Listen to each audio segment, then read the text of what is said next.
matter of great pleasure and honor for me to welcome our today's guest, Dr. Mrinmay Pevekar. Dr. Mrinmay Pevekar, she's born and brought up from Ratnagiri. She completed her schooling from Ratnagiri. She did her MBBS in KEM Hospital, Mumbai. She further completed her further studies in Nair Hospital, Mumbai. She is currently attached to Veer Savarkar Hospital as a consultant psychiatrist. Ma'am, on behalf of my whole Northeast team, I welcome you. Please start the session, ma'am. Thank you, Sakshi ji. Thank you.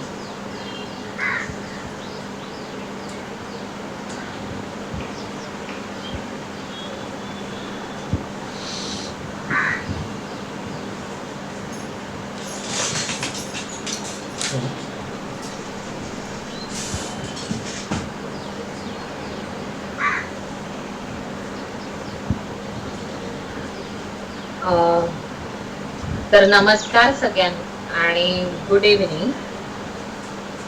हे आत्ताचं session मी start करण्या अगोदर thank you म्हणू इच्छिते. Mumbai post office north east division पूर्ण हे ऑर्गनायझर्सना, कारण हा एक खूप चांगला कार्यक्रम तुम्ही राबवतात आहात की दररोज काही ना काहीतरी नवीन शिकायला मिळतंय, ऐकायला मिळतंय, अनुभवायला मिळतंय. हे खूप चांगली गोष्ट आहे आणि असंच चालू ठेवा.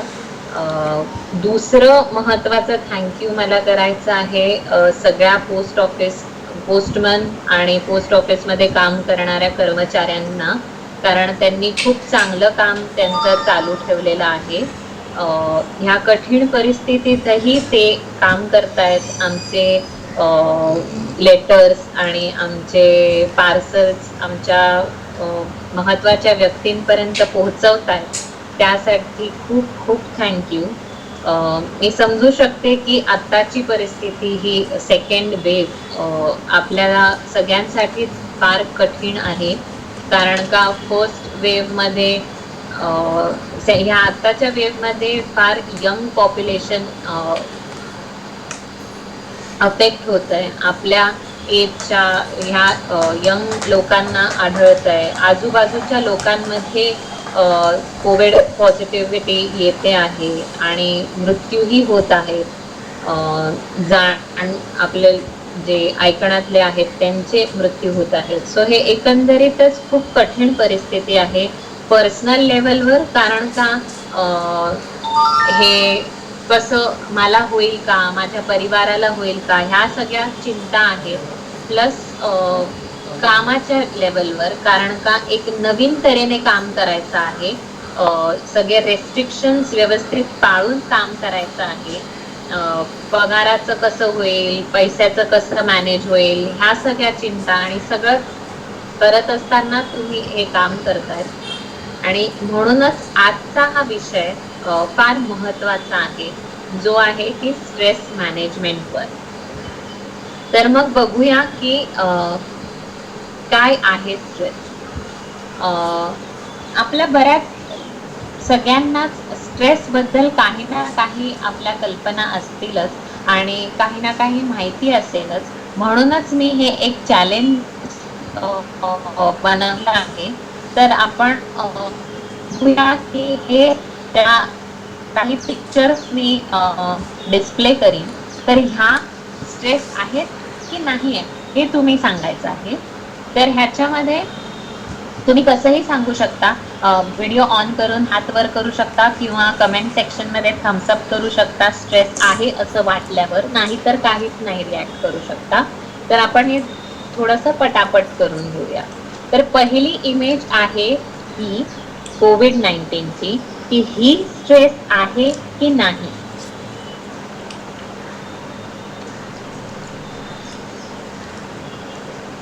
दुसरी इमेज आहे ही हॉस्पिटलमध्ये ऍडमिट असणं. हे स्ट्रेस आहे की नाही. तिसरी इमेज आहे एक बाईची जी खूप सामान घेऊन जाते, पाणी घेऊन जाते, कचरा घेऊन जाते. हे स्ट्रेसफुल आहे की नाही. चौथी इमेज आहे बर्थडे पार्टीची. हे स्ट्रेसफुल आहे की नाही. पाचवी इमेज आहे ट्रॅफिक जॅमची. हे स्ट्रेसफुल आहे की नाही आहे.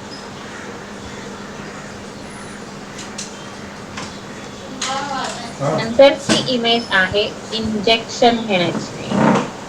हे स्ट्रेसफुल आहे की नाही. बऱ्याच लोकांनी आता वॅक्सिन घेतलं असेल किंवा त्या प्रक्रियेमध्ये असतील तर ते जास्त चांगलं सांगू शकता की इंजेक्शन घेणं हे स्ट्रेसफुल आहे की नाही. नंतरची इमेज आहे लग्न.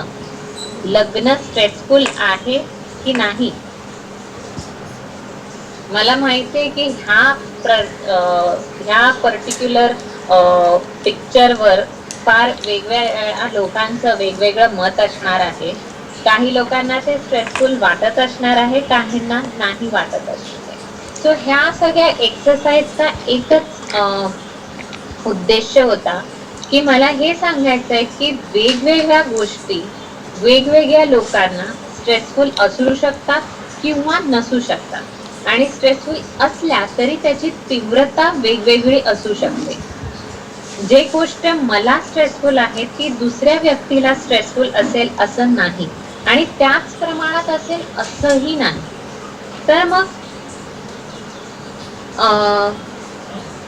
कसं काय समजणार की युनिव्हर्सली स्ट्रेस हे काय आहे, हे कसं समजणार. तर त्याची एक व्याख्या आपण बघूया. स्ट्रेस म्हणजे काय, तर स्ट्रेस म्हणजे आपली रिॲक्शन आहे, कुठल्याही बदलाला होणारी आपली जी रिॲक्शन असते तो म्हणजे स्ट्रेस. आता बदल कुठेही होऊ शकतो. आपल्या बॉडीमध्ये होणारे बदल जसं की ताप येणं, अंगदुखी होणं, असे छोटे छोटे बदल किंवा बाह्य बदल जे जसे की आपल्या रिलेशन्स मध्ये होत आहेत, नात्यांमध्ये झालेले बदल, नातं वाढलं, नातं किंवा कमी झालं ते होणारे बदल, कामामध्ये होणारे बदल किंवा अगदी हवामानामध्ये होणारे बदल जसं की आपण अनुभवलं आत्ताच सायक्लोन, तेही स्ट्रेसफुल असतात. तर आता कोणाला किती स्ट्रेस आहे हे कसं कळणार आहे. ते कळण्यासाठी आपल्याकडे एक साधन असतं. जसं की आपण वजन किलोमध्ये मापतो तसं स्ट्रेस पण मापण्यासाठी साधन असतं. तर त्याला स्ट्रेसची स्केल म्हणतात. तर हे जे प्रत्येक मी सांगितलं की स्ट्रेस म्हणजे आपली रिॲक्शन आहे कुठल्या पण बदलला, तर त्या बदलांप्रमाणे त्यांना एक स्कोर दिला जातो आणि त्या स्कोर सगळा टोटल केल्यावर किती स्ट्रेस एका पर्सनला आहे ते कळून येतं. आता हे स्ट्रेस जर बदल असेल, बदल तर सारखे होतच असतात. आज एक बदल होतं तर उद्या दुसरा बदल होतोय. म्हणजे हेच मला म्हणायचं आहे की जसे बदल आपल्या लाईफमध्ये होतच राहणार आहे तसं स्ट्रेस पण आपल्या लाईफमध्ये येतच राहणार आहे. एका फॉर्म मध्ये येईल किंवा दुसऱ्या फॉर्म मध्ये पण त्या येत राहणार आहे. पण आपल्याला त्याच्या सामोरे जाण्यासाठी काय करायला पाहिजे ते आपण बघूया. ते कसं काय तटस्थपणे, कामपणे त्याला सामोरे जाऊन त्याला ओव्हरकम करता येईल ते आपण बघूया. आता स्ट्रेस जरी प्रत्येकाला वेगवेगळ्या गोष्टीचा वेगवेगळा स्ट्रेस होत असेल पण त्याचा इफेक्ट मात्र सगळ्यांवर सारखाच होतो. आता त्याचे इमोशनल इफेक्ट असा असतो की राग येतो, चिडचिडपणा वाटतो, आळस येतो, कंटाळा येतो. फिजिकल म्हणजे शारीरिक त्याचा इफेक्ट होतो, जसं की तुमचं हार्टबीट वाढते, तुम्हाला श्वास घ्यायला हार्टबीट वाढते, स्वेटिंग होते, थरथरी भरते, अंगदुखी होते. मेंटल म्हणजे मानसिक त्याचा इफेक्ट जाणवतो ह्या स्वरूपात की कॉन्सन्ट्रेशन करू शकत नाही, फोकस करू शकत नाही, कधी कधी व्यवस्थित थिंक पण करू शकत नाही, काय करायचं काय नाही करायचं हे कळत नाही. असे इफेक्ट होऊ शकतात किंवा सोशल इफेक्ट होऊ शकतात, सगळ्या नात्यांमध्ये इफेक्ट होऊ शकतात. कधी चिडून बोललं तर नाती तुटू शकतात किंवा स्ट्रेसफुल होऊ शकतात किंवा कधी कधी बोलावंसच वाटत नाही, एकट्यात राहावं असं वाटतं, हेही इफेक्ट होऊ शकतो. सो तुमच्यापैकी बऱ्याच जणांना ह्याच्यापैकीतला काही ना काही कधीतरी अनुभवला असणार आहे. आपण आतापर्यंत बघितलं की स्ट्रेस कसा इफेक्ट करतो. आता बघूया की स्ट्रेस आता नक्की मॅनेज स्ट्रेस तर हे आहे. एक म्हणजे अक्यूटली काय करायचं आहे आणि दुसरं म्हणजे क्रॉनिकली. अक्यूटली म्हणजे त्वरित काय करता येईल, लगेचच काय करता येईल, कुठलंही एक स्ट्रेसफुल सिच्युएशन आली तर त्या टाइमला काय करता येतं, ते म्हणजे अक्यूट त्याचं मॅनेजमेंट आहे. आणि दुसरं क्रॉनिक म्हणजे अशा काही गोष्टी ज्या आपल्याला खूप वेळ करायला लागतात स्ट्रेसला सामोरं व्यवस्थितपणे जाण्यासाठी, त्या क्रॉनिक आहे. उदाहरण द्यायचं राहिलं इथे तर अक्यूट मध्ये जर तुम्ही बाहेर गेलात कुठेही कामानिमित्त किंवा काही घेण्यानिमित्त आणि कोणाला भेटलात आणि नंतर कळलं की तो पर्सन कोविड पॉझिटिव्ह आला, मग तुम्हाला मग कोणालाही स्ट्रेस येणं नॉर्मल आहे. आणि मग तेव्हा असं होतं की खूप भीती वाटते, अँझायटी होते, घाबरायला होतं, आता काय होईल कसं होईल हे, आणि वेगवेगळे विचार येतात आणि काही समजत नाही. तर त्या पॉइंटला, त्या स्ट्रेसला कसं डील करता येईल हे आपण बघूया. मी ह्या अक्यूट मॅनेजमेंटला म्हणते क्विक फिक्सेस. म्हणजे त्यावेळी काय करता येईल की लगेचच शांत व्हायला, लगेचच काम व्हायला काय करता येईल हे आपण बघूया. त्याच्यात सगळ्यात महत्वाचं आणि पहिला आहे डीप ब्रीदिंग करणं. त्या मोमेंटला जरा पॉज घेऊन डोळे बंद करून श्वास आत घेणं हळूहळू आणि श्वास सोडणं एक 10-15 वेळा केल्याने लगेचच स्ट्रेस लेवल फार कमी येऊन जाते. दुसरं गोष्ट खूप महत्वाची आहे जी आहे सेन्सेसला इन्व्हॉल्व्ह करणं. सेन्सेस म्हणजे ज्ञानेंद्रिय, जसं की टच आहे, डोळे आहे, कान आहे, नाक आहे, यांना इन्व्हॉल्व्ह करणं. तर कसं करायचं, तर टच म्हणजे की आजूबाजूला बघायचं, त्याच्यामध्ये टच साठी काय वेगवेगळे टेक्स्चर्स आहेत ते बघायचे आणि सरळ टच करायचे. जसं की आता टॉवेल असेल किंवा मोबाईलचं कव्हर असेल खरखरीत आहे, बेडशीट असेल ती स्मूथ आहे, रुमाल आहे किंवा पेपर आहे, असं ह्याला की त्यांचं टेक्स्चर हे करायचं. डोळ्याला इन्व्हॉल्व्ह करायचं असेल तर एक 3 ते 5 गोष्टी एक कलरच्या कुठल्या आहेत या रूम मध्ये ते बघायचं. श्वास स्मेल कुठला येतोय, वास कुठला येतोय, 1-2 ते बघायचे. आवाज आता ह्या क्षणी कुठले कुठले आवाज येत आहेत, जसे गाड्यांचे आवाज येत आहेत, कावळ्याचे आवाज येत आहेत, फॅनचा आवाज येतो, हे ह्याच्याकडे बघायचं. हे जेव्हा आपले सेन्स इन्व्हॉल्व्ह होऊन जातात तेव्हा लगेचच आपण काम होऊन जातो. तिसरं महत्वाची गोष्ट आहे की बेली ब्रीदिंग. बेली म्हणजे पोट, म्हणजे पोटाने श्वासोच्छ्वास करायचा, म्हणजे श्वास इतका डीप असला पाहिजे. तर त्या बेली ब्रीदिंग साठी काय करायचं, तर डोळे बंद करायचे, हात आपला पोटावर आणि श्वास इतका की पोट पुढे आलं पाहिजे आणि मग श्वास सोडायचा हळूहळू की पोट आत गेलं पाहिजे. आणि हे पोटाचं आत आणि बाहेर होणं त्याच्यावर तुमचं कॉन्सन्ट्रेशन असलं पाहिजे आणि हात तिथे असला पाहिजे. हे एक 10-15 वेळा केल्याने लगेचच तुमची स्ट्रेस लेवल कमी येऊन जाते. असं आढळलंय की ही टेक्निक लहान मुलांमध्ये पण काम करते, इतकी सिंपल टेक्निक आहे. दुसरी टेक्निक आहे की कुठलीही रिॲक्शन द्यायच्या अगोदर एक 10 रिव्हर्स काउंटिंग करणं, एक छोटासा पॉज घेणं आणि मग रिॲक्ट करणं. शेवटची टेक्निक आहे की टाइम आउट घेणं, की आता समज हे आता स्ट्रेसफुल सिच्युएशन आहे, थोड्या वेळासाठी दुसरीकडे जाणं, तिकडे शांत बसणं, मग परत येऊन ते सिच्युएशन सामोरे जाणं. असे टाइम आउट घेतल्याने असं आढळलंय की ती स्ट्रेसफुल सिच्युएशन खूप चांगल्या तऱ्हेने हँडल करता येते.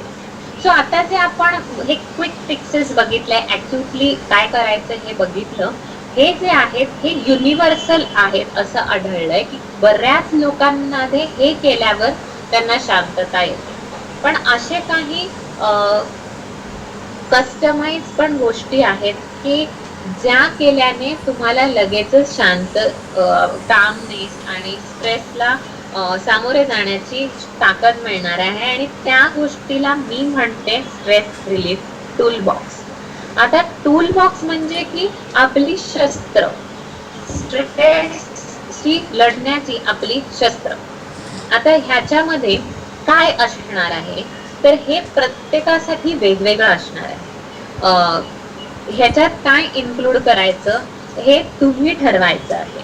म्हणून मी तुम्हाला आवर्जून सांगेन की तुम्ही ह्या गोष्टी लिहून ठेवा की कुठल्या कुठल्या गोष्टींनी तुम्हाला स्ट्रेस रिलीफ होतोय. जसं की उदाहरण द्यायचं झालं तर मला एका पूर्ण डे काम केलं, माझे शिफ्ट असली, त्याच्यानंतर मी घरी आले की दमल्यासारखं होतं, ड्रेन्ड वाटतं, तेव्हा माझं क्विक फिक्सेस म्हणजे एक रिसेट बटन असल्यासारखं, म्हणजे की एक चहा घेतला, छान गाणं ऐकलं की मी रिसेट झाली.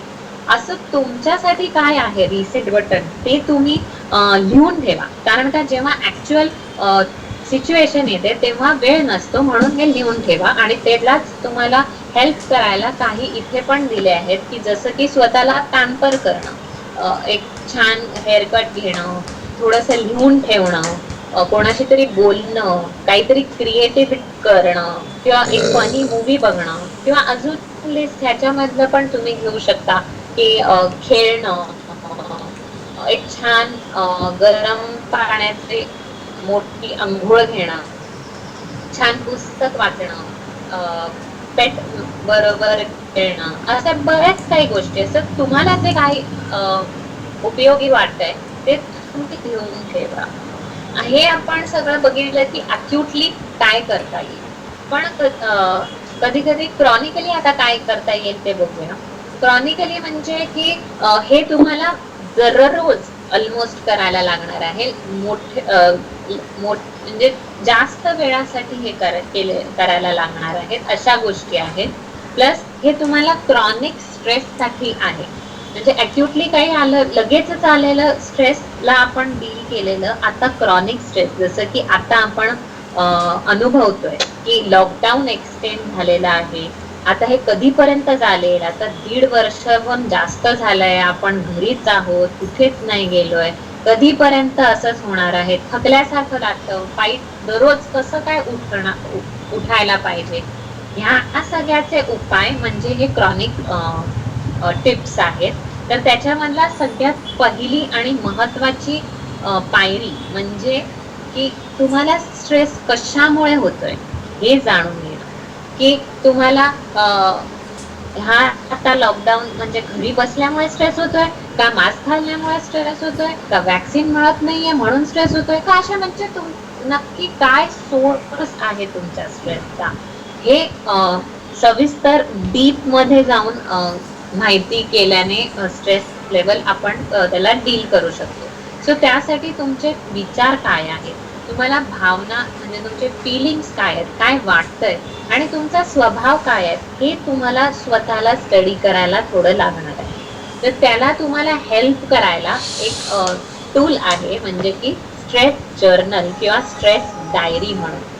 तर त्यामध्ये काय करायचं की जेव्हा जेव्हा तुम्हाला स्ट्रेस वाटेल तेव्हा सरळ लिहून घ्यायचं की मला ह्या तारखेला ह्या वेळेला स्ट्रेस झालेला आहे. तर त्याच्यात काय काय इन्क्लूड करायचं की तुम्हाला कुठे कधी स्ट्रेस झाला ते लिहायचं, कुठे स्ट्रेस झाला, किती स्ट्रेस झाला, किती म्हणजे 1 ते 100 मध्ये त्याच्यामध्ये मापलं तर तुम्हाला किती स्ट्रेस झाला हे लिहायचं आहे. मग कशामुळे तुम्हाला स्ट्रेस झाला ते लिहायचं आहे. तुम्ही कसं त्या स्ट्रेसला सामोरे गेलात आणि डील केलं ते लिहायचं आहे. आणि त्यावेळी तुम्हाला कसं वाटलं हे लिहायचं आहे. हे असं तुम्ही जेव्हा जेव्हा स्ट्रेस होईल जर लिहिलं तर तुम्हाला एक कळेल की हा माझा पॅटर्न आहे बाबा, मला म्हणजे नेहमी कोणीतरी ओरडलं की जास्त स्ट्रेस होतो, किंवा मला नेहमी काहीतरी असं वाईट ऐकलं की जास्त स्ट्रेस होतो. असं कळल्यावर आपल्याला जेव्हा सोर्स कळेल, आपण त्या सोर्सवर काम करू शकतो आणि जास्त चांगल्या तऱ्हेने स्ट्रेसशी डील करू शकतो. दुसरी गोष्ट आहे जी महत्वाची आहे ती आहे स्ट्रेस मॅनेजमेंटचे 4 ए, म्हणजे की अवॉइड, अल्टर, अडॅप्ट आणि ऍक्सेप्ट. पहिलं आहे अवॉइड म्हणजे टाळा, दुसरं आहे अल्टर म्हणजे बदल करा, अडॅप्ट म्हणजे त्याच्याला जुळवून घ्या आणि चौथा आहे ऍक्सेप्ट म्हणजे की मान्य करा. तर हे सगळं आपण ऑलरेडी केलेलं आहे. म्हणजे कसं केलं आहे ते पण सांगते की अवॉइड म्हणजे आपण आता ह्या कोविड महामारीमध्ये बाहेर जाणं अवॉइड करतो, लॉकडाऊन करून आपण तसं केलेलं आहे. अल्टर इथे केलेलं आहे की आता सगळं काही गोष्टी तुम्हाला घरी बसून मिळत आहे. खाणं तुम्ही ऑर्डर करू शकतात, ग्रोसरीज ऑर्डर करू शकतात, सगळं सेवा तुम्हाला घरपोच मिळत आहे. हे तुम्ही आपण बदल केलेला आहे. नंतर आपण पण असं आढळलं की नुसतं अवॉइड करून आणि अल्टर करून काही होणार नाहीये, तरी पण कधी कधी बाहेर जायची गरज लागतेच आहे. तर मग आपण तिकडे अडॅप्ट केलंय की ठीक आहे, बाहेर जावं लागतंय तर आपण मास्क घालून जावं, सोशल डिस्टन्सिंग करावं, सॅनिटायझरचा वापर करावा, असं आपण त्याच्याशी जुळवून घेतलेलं आहे. आणि चौथी आणि खूप महत्वाची स्टेप म्हणजे एक्सेप्ट करणं की ओके, हे एक वेव आलेली आहे, अजून येऊ शकते आहे, तर हे मला जास्त आता कंटिन्यू करायला लागणार आहे. सगळ्या ह्या ज्या सॅनिटायझेशन, हायजीन मेंटेन करणं, ह्या गोष्टी आहेत त्या करायला लागणार आहेत. हे ऍक्सेप्ट करणं, ह्या सगळ्या केल्यामुळे स्ट्रेस फार कमी होतो. सो ह्या स्टेप्स मध्ये लास्ट स्टेप ऍक्सेप्टन्सची म्हणजे मान्य करण्याची जी स्टेप जितक्या लवकर करता येईल तितका तुमचा स्ट्रेस लेवल फार कमी होणार आहे. तर अवॉइड करायचं म्हटलं म्हणजे स्ट्रेस आला की त्याच्यापासून दूर धावणं असं नाहीये, त्याला सामोरे जाणं आहे. पण स्ट्रेसफुल ज्या गोष्टी आहेत किंवा स्ट्रेसफुल लोक असतील आपल्या आजूबाजूला त्यांना थोडंसं अवॉइड करणं. म्हणजे की कोणी जर कोणी व्यक्ती असेल ते फार निगेटिव्ह बोलत आहे तुमच्याबद्दल किंवा ब्लेम करत आहे, तर ह्याच्यापासून दूर राहावं. काही गोष्टी जसं की टीव्ही, न्यूज चॅनल ज्या भरपूर बघितल्याने स्ट्रेस वाढतो, तर त्या गोष्टी पूर्ण टाळता येत नाही, तर कमी करणं, कंट्रोल करणं. थोडंसं 20 मिनिटं बघणं मग थांबणं असं करता येईल. ह्या सगळ्या हा कंट्रोल आणण्यासाठी एक टू डू लिस्ट बनवली तर फार बरं पडतं. त्याच्यामध्ये म्हणजे तुम्हाला जे करायचंय ते तुम्ही लिहिलं की आपोआप जे व्यर्थ गोष्टी आहेत त्याच्याकडे तुमची एनर्जी जात नाही आणि तुमची ती एनर्जी राखीव राहिली जाते तुम्हाला स्ट्रेसला सामोरे जायला, स्ट्रेसफुल इव्हेंट्सला सामोरे जायला. दुसरं आपण बघितलं अल्टर करणं म्हणजे बदल करणं. पण काय बदल हवाय तुम्हाला ते तुम्ही एक्सप्रेस केलं पाहिजे, तुम्ही कम्युनिकेट केलं पाहिजे की मला हे नको बाबा, हे पाहिजे. जसं की एक्झाम्पल द्यायचं राहिलं तर तुम्ही जर घरी थकून आलात आणि घरी त्यांचे काहीतरी वेगळंच क्रिकेट मॅच बघणं आणि मोठं काहीतरी पार्टी करण्याचं मन आहे, पण तुम्हाला नाही तेवढं थकायला झालंय, नाही करायचंय, तर तेव्हा एक्सप्रेस करणं फार इम्पॉर्टंट आहे की नको, आज नको, आपण नंतर करूया. असं एक्सप्रेस करताना दुसरा लोक पण जेव्हा एक्सप्रेस करतात तेव्हा ते ऐकणं व्यवस्थित आणि त्याच्यामध्ये कॉम्प्रोमाइज करून एक मध्यस्थ आणणं फार गरजेचं आहे. आणि हे सगळं करायला एक बॅलन्स शेड्यूल असणं की कामासाठी माझं हे शेड्यूल आहे, मी एवढा टाइम देणार आहे, माझ्यासाठी मी एवढा टाइम देणार आहे, फॅमिलीसाठी एवढा टाइम देणार आहे, हे जर जेव्हा असतं तर ते फार इझी होऊन जातं. नंतर आपण बघितलं की अडॅप्ट करणं. अडॅप्ट करणं म्हणजे की जी सिच्युएशन आहे ती तर बदलू शकत नाही, तर अडॅप्ट करणं म्हणजे त्या सिच्युएशनला दुसऱ्या नजरेने बघितलं तर ती सिच्युएशन चांगली होऊन जाते कधी कधी. जसं की हे मास्क लावणं आहे. मी बरेच लोक मला म्हणाले पेशंट असतील किंवा नातेवाईक वगैरे, की हे मास्क लावणं आता भरपूर झालं बाबा, एक खूपच कंटाळा येतो, कधीपर्यंत घालायचं हे, गरमी होते आता तर खूपच सफोकेटिंग होतं. तर हे असा जर विचार करत राहिला तर ते मास्क घालणं असं स्ट्रेसफुल वाटू लागतं. बट जर असा विचार केला की नाही, मास्क घातल्याने मी माझी जबाबदारी घेतोय, माझ्या परिवाराची आणि बाकीच्या लोकांची जबाबदारी मी घेऊन त्यांना वाचवण्यासाठी मी हे करतोय, हे केल्याने लगेचच म्हणजे मोठा पिक्चर, बिग पिक्चर बघितल्याने आपल्याला लगेचच ती सिच्युएशन कमी स्ट्रेसफुल होऊन जाते. हे करताना एक खूप महत्वाची गोष्ट करणं गरजेचं आहे, जे आहे की ग्रॅटिट्यूड असणं, कृतज्ञ असणं. जे काही आता तुमच्याकडे आहे, जसं की परिवार आहे, हेल्थ आहे, खायला मिळतं आहे, जॉब आहे, ह्या सगळ्या छोट्या छोट्या गोष्टींबद्दल थँक देवाला करणं फार गरजेचं आहे. कारण का असे बरेच लोक आहेत की त्यांना ह्या सगळ्या सुविधा पण नाही मिळत आहेत, त्यांना अगदी खायला नाहीये, काही कोणी नाहीये ऐकून घ्यायला. पण तुम्हाला जर त्या आहेत सुविधा तर त्याबद्दल ऋणी राहणं फार गरजेचं आहे. त्यामुळे एक वेगळा पॉझिटिव्ह लुक त्याला येऊन जातो. शेवटची स्टेप आपण बघितली ती आहे ऍक्सेप्ट करणं. ज्या गोष्टी आपल्या कंट्रोलमध्ये नाही आहेत त्यांना ऍक्सेप्ट केलेलं करून त्याच्याबरोबर स्ट्रेस कमी करता येतो. तर ह्याच्यामध्ये सगळ्यात महत्वाचं आहे की माफ करणं, की आपण स्वतःला आणि आपल्या आजूबाजूच्यांना माफ केलं पाहिजे. कोणीच परफेक्ट नाहीये आणि मिस्टेक्स होऊ शकतात. जसं की आता आपण बघतो की काही लोक म्हणतात की हे सगळं गव्हर्नमेंटच्या एकदम कसं पण निर्णयांमुळे झालेलं आहे, हे असं सेकंड वेव्ह त्याच्यामुळे आलेली आहे, खूप सारं अजून अशा गोष्टी. तर असं करण्यापेक्षा की ठीक आहे, त्यांची झाली असेल चूक, त्यांना पण हे नवीन आहे असं समजून त्यांना पण माफ करून किंवा स्वतःलाही माफ करणं फार गरजेचं आहे.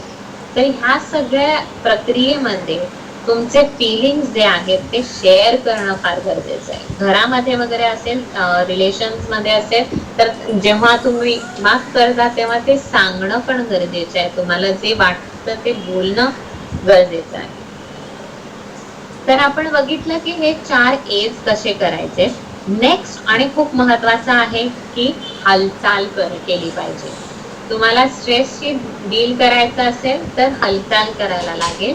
हालचाल करणं म्हणजे की आताचे जे लॉकडाऊन चालू आहे त्याच्यामध्ये बरीच आपली लाईफस्टाईल सिडेंटरी झाली आहे. म्हणजे एकाच जागी बसून सगळं आपल्याला अवेलेबल आहे, वर्क तिकडनंच होत आहे, खाणं पिणं सगळं जास्तीत जास्त बेडवर झोपायचं किंवा खुर्चीत बसायचं, ह्याच्या व्यतिरिक्त काही होत नाही. पण ह्याच्यामुळे काय होतं की आळसपणा येतो, काही नवीन करायची इच्छा होत नाहीये, असलं तरी पण नकोसं वाटतंय, थकवा येतोय लगेचच, झोप नीट नाही लागत आहे, हे सगळ्या गोष्टी होत आहेत. म्हणूनच हालचाल केल्याने या सगळ्या गोष्टींवर मात करू शकतात.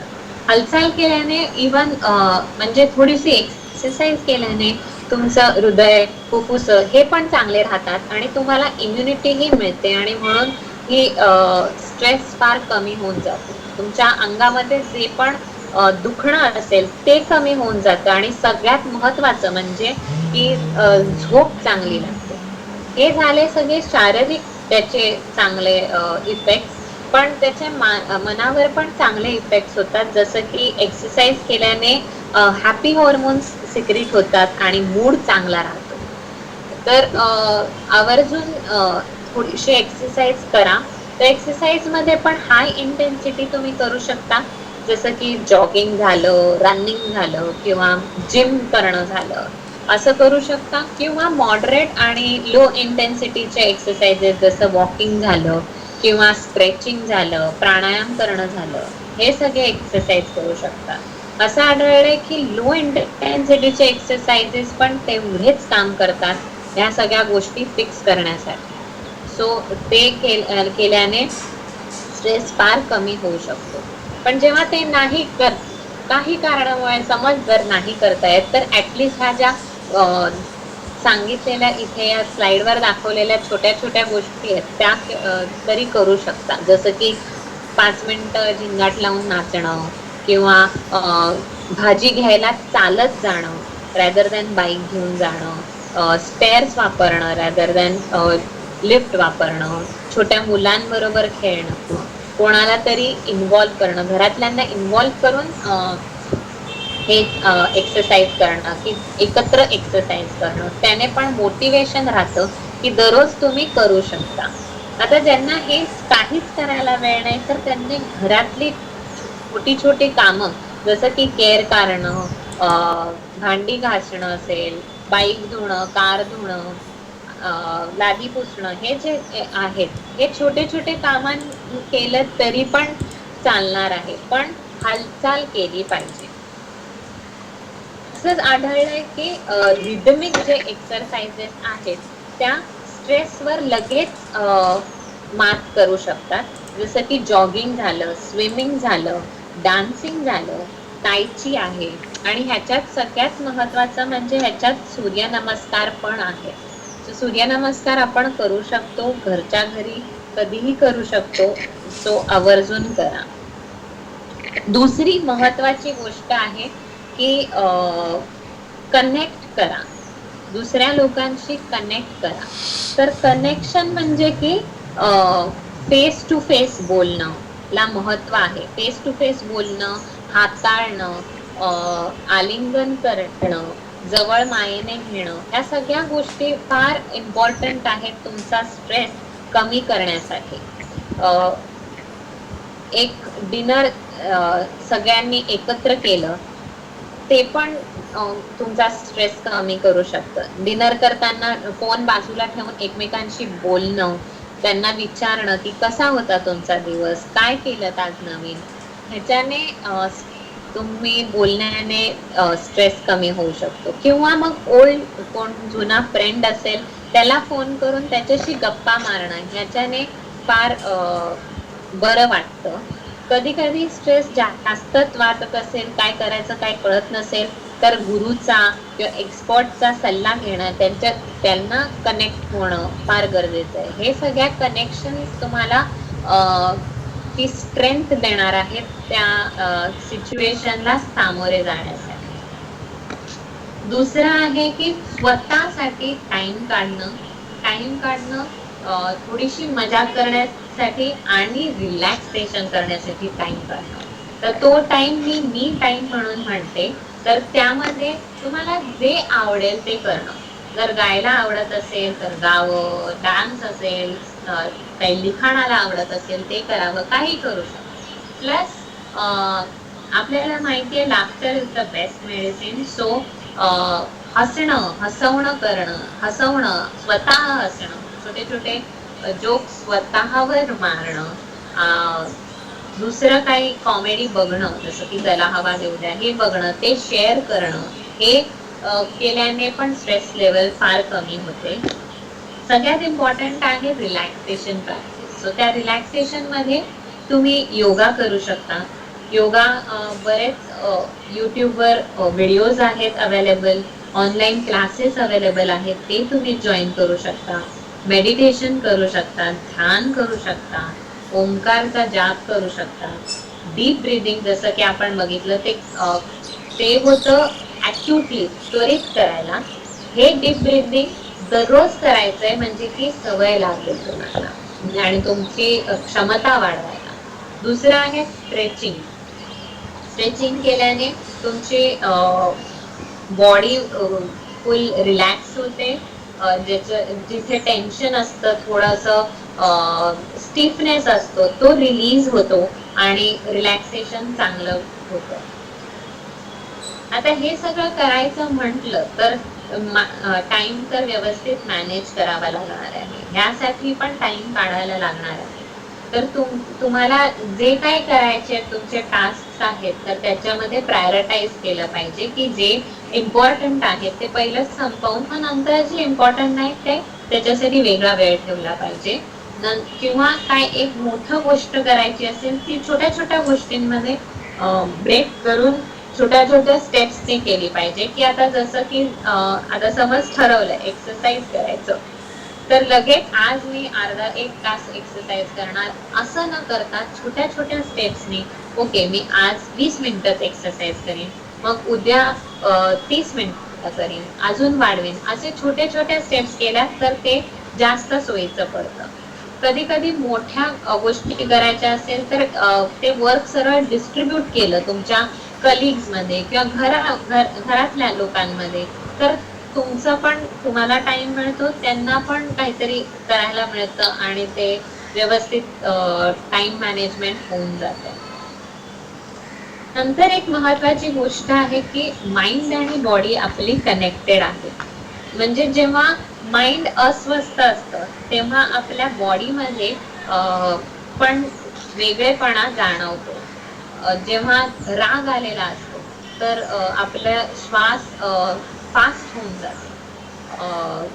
असंच म्हणजे दोन्ही ह्याच्यामध्ये एकामध्ये जरी प्रॉब्लेम असेल तर त्यातला बॅलन्स जातो. तर त्यांचा बॅलन्स कसा अ, साधला पाहिजे, त्यासाठी तुम्ही एक हेल्दी लाईफस्टाईल तुमची थोडी ठेवली पाहिजे. त्यासाठी डाएट चांगलं पाहिजे, तर हेल्दी खाल्लं पाहिजे. आपलं घरातलंच डाळ भाजी, भात, वरण हे खाल्लं पाहिजे. त्याच्यामध्ये आहारामध्ये फ्रूट्स जास्त आणि व्हेजिटेबल्स म्हणजे कच्चे व्हेजिटेबल्स, लिफी व्हेजिटेबल्स हे जास्त इन्क्लूड केले पाहिजे. तर त्याने तुम्हाला तुमची फिजिकली तुमचं स्ट्रेस कमी होत आहे, प्लस तुम्हाला इम्युनिटी पण मिळते. तर हे करताना काय खाल्लं हे तर महत्वाचंच आहे, पण कसं खायचं म्हणजे की टाइमवर खाल्लं पाहिजे, पटापट न खाता हळूहळू खाल्लं पाहिजे.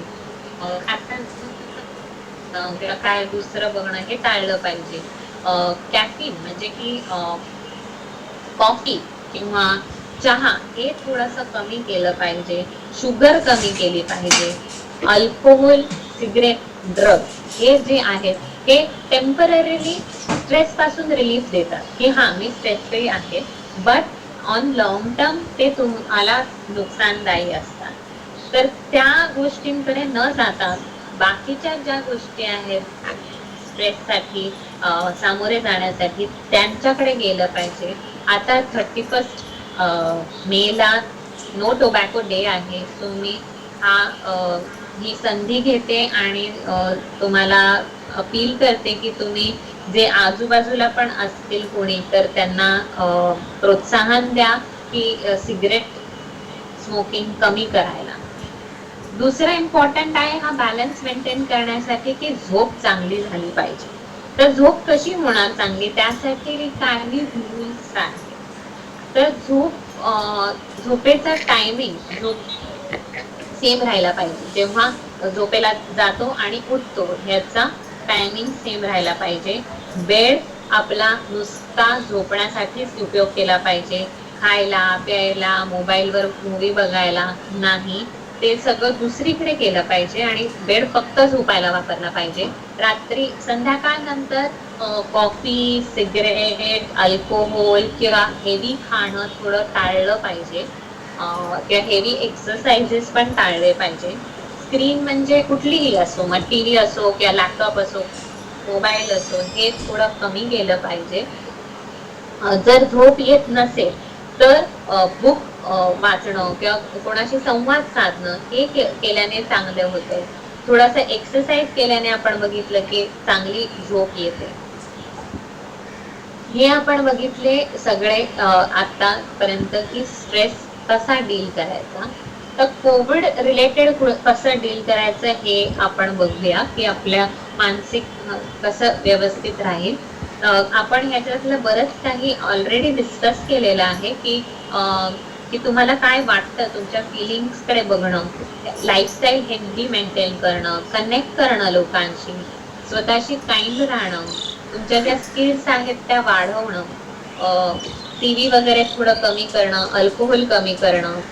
हे इम्पॉर्टंट आहे की आता सध्या वेगवेगळे व्हॉट्सॲप फॉरवर्ड येत आहेत, की हा ड्रग इम्पॉर्टंट आहे, हा वापरा पाहिजे, हे वॅक्सिन जास्त चांगलं आहे, हे चांगलं नाही आहे वगैरे, असे काही फॉरवर्ड येत आहेत.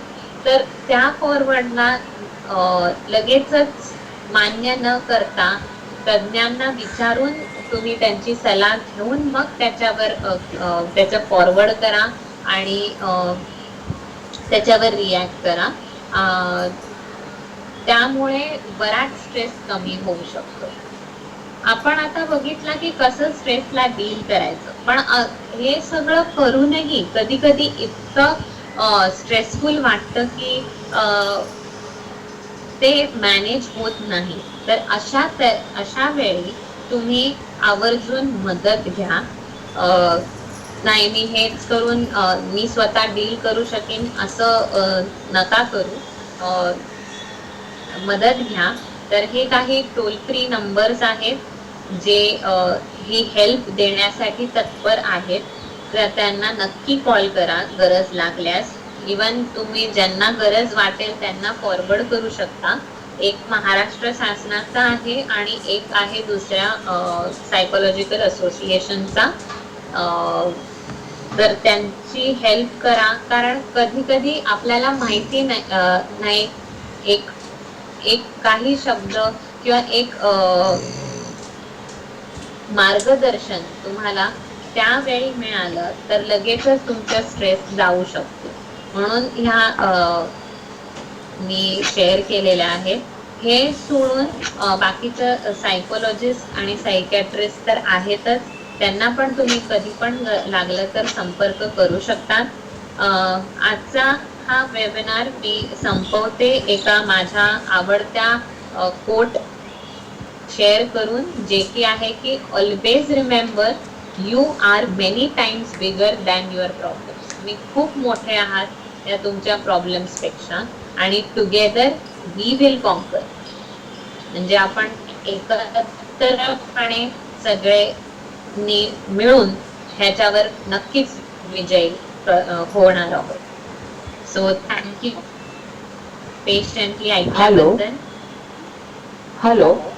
Hello. हां Ma'am, I have a. Hello.